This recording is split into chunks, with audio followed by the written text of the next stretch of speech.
Hey guys, Assalamualaikum. Saya Arish. Hari ini saya akan bentangkan kepada anda Sains Dekada 3 Bab 1. Apakah nama tajuk tu? Nama tajuk tu adalah Sistem Saraf Manusia. Kita akan belajar bermula dengan subtopik 1.1 Sistem Saraf Manusia. Sistem saraf ni kalau korang nak tahu, dia ada dekat bahagian belakang tubuh badan kita dan bahagian atas tubuh badan kita, iaitu di bahagian otak dan di bahagian belakang badan, iaitu di saraf. Di sini, sistem saraf dalam badan kita ada dua. Yang pertama, sistem saraf pusat.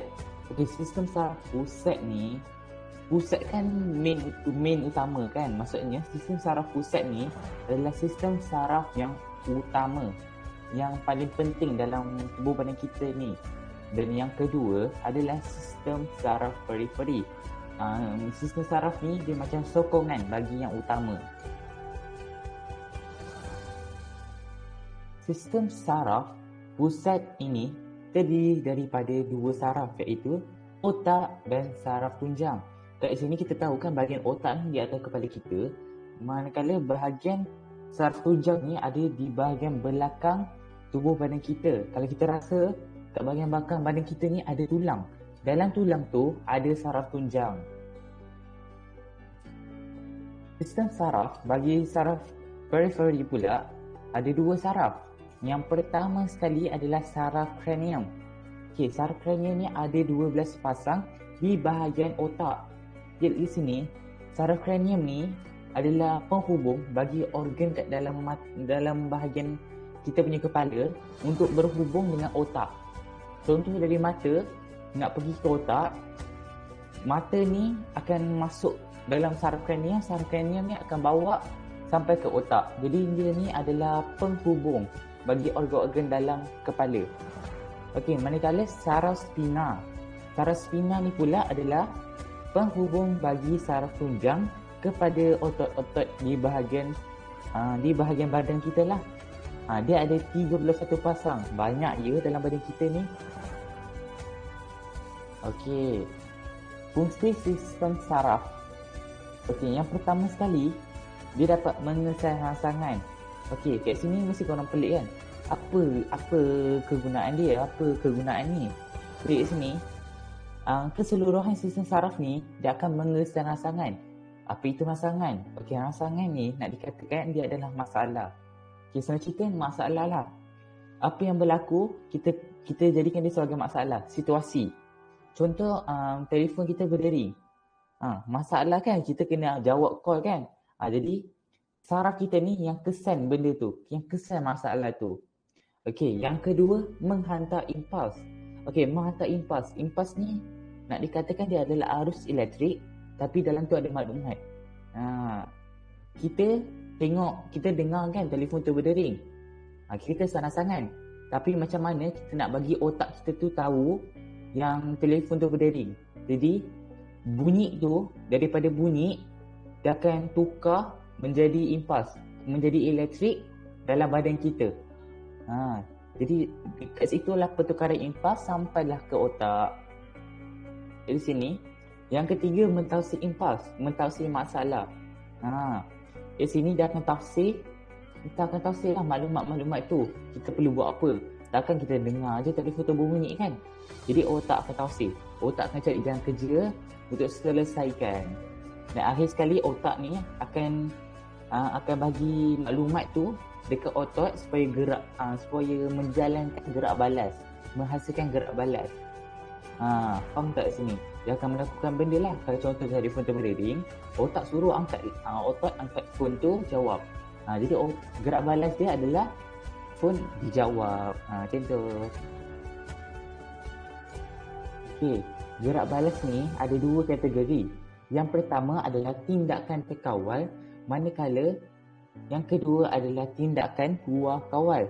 Tindakan terkawal ni benda yang kita dapat kawal. Contoh kita membaca, kita dapat kawal benda tu. Tapi kalau tindakan luar kawal, benda yang kita tak dapat kita kawal lah. tak dapat tu, kita terus terja je, tak sangka-sangka tiba-tiba dah buat. Contoh dia apa? Bila kita nak makan, ni, makanan tu kan dalam mulut akan tukar jadi bolus kan. Di sini daripada mulut nak pergi ke dalam, dia akan menjalankan proses peristalsis. Okey. Tindakan terkawal ni dia melalui 5 bahagian. Yang pertama sekali, rangsangan. Rangsangan dia ni, bila tindakan terkawal, kita dapat kawal benda tu. Jadi rangsangan dia apa? Masalah yang dikesan. Contohlah masalah yang dikesan dia adalah bunyi. Telefon kita berderi, kita akan dengar bunyi. Jadi siapa yang affector ni adalah benda organ yang mendengar tu. Organ yang mendengar. Jadi di sini rangsangan adalah bunyi. Mestilah kan telinga adalah organ untuk mendengar. Takkanlah mata pula kan. Okey, jadi di sini affector ni adalah organ yang mendengar, organ yang terlibat lah. Okey. Yang ketiga adalah otak. Otak ni akan mentafsir. Telinga ni akan tukarkan masalah tu menjadi impas, menjadi elektrik, dan elektrik tu akan dihantar terus kepada otak. Jadi otak ni akan selesaikan masalah lah, mentafsir dia. Okey, yang keempat adalah effector. Effector ni adalah otot ataupun kelenjar. Dia ni jadikan apa? Okey, dia ni lah yang function untuk menghasilkan gerak balas. Bila contoh kita dengar bunyi phone kan, otak akan lakukan tafsiran.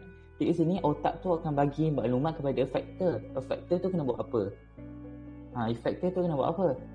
Okay, mestilah kena ambil phone. Jadi otot kat tangan ambil lah phone. Terjadilah gerak balas. Tindakan luar kawal pula sama juga, dia kena menjalani 5 bahagian. Tapi dia punya bahagian dia tu lain sikit kat bahagian yang ketiga. Benda apa yang mentafsir. Okey, kalau kita nak tahu tindakan terkawal, otak akan mentafsir. Tapi kalau tindakan luar kawal perlukan kecepatan yang lebih pantas. Dia perlu cepat lakukan langkah tu dengan cepat. Kat sini, kalau bahagian kat sini, kalau contoh kita tangan terkena cerit yang panas, takkan kita nak tunggu daripada tangan ni nak pergi ke otak tu, mesti lama kan. Kat sini, tindakan luar kawal ni, dia daripada tangan, dia akan pergi kepada saraf tunjang kat bahagian belakang badan ni. Dia nak benda tu cepat, jadi dia pergi ke saraf tunjang. Itu saraf tunjang yang bertafsir. Daripada otak, dia tukar jadi saraf tunjang. Jadi saraf tunjang akan bertafsir, effector ni akan bergerak balas lah. Dia akan angkat tangan tu, menjauhi benda panas. Tu je, beza dia kat situ bahagian 3 tu je. Benda apa yang mentafsir. Okey, kita masuk subtopik 1.2, rangsangan dan gerak balas. Okey, mesti korang tahu kan, ada 5 deria dan 5 organ deria. Yang pertama sekali, deria penglihatan. Apakah organ dia? Mata. Okey, rasa kita gunakan lidah, mendengar kita gunakan telinga, menghidup kita gunakan hidung, dan sentuhan kita gunakan kulit. Thank you for watching. Don't forget to press the subscribe, like, comment, share button and follow us on Instagram and Twitter.